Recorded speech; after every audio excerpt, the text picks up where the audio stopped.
భారతదేశ ప్రజలకి 76వ గణతంత్ర దినోత్సవ శుభాకాంక్షలు.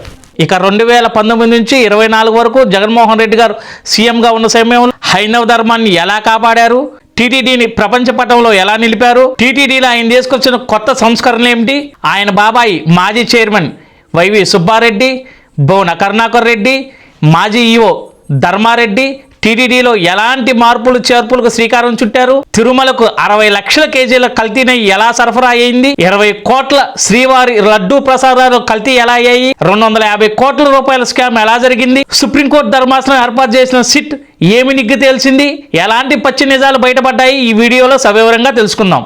2019-24 మధ్య అసలు పాలే లేని నెయ్యి సరఫరా చేశారని సిట్ నిగ్గు తేల్చింది.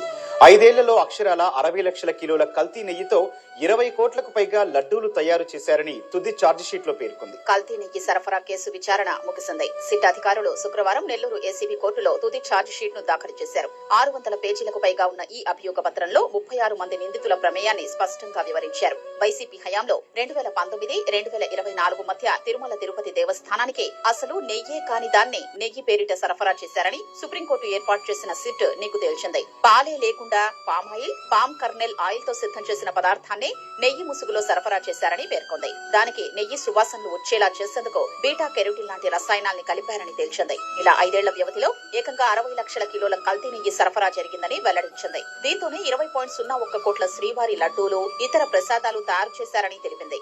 ఈ కుంభకోణంలో 235 కోట్ల టీటీడీ నిధుల దుర్వినియోగానికి పాల్పడమే కాకుండా కోట్ల మంది భక్తుల మనోభావాల్ని దెబ్బతీశారని వివరించింది.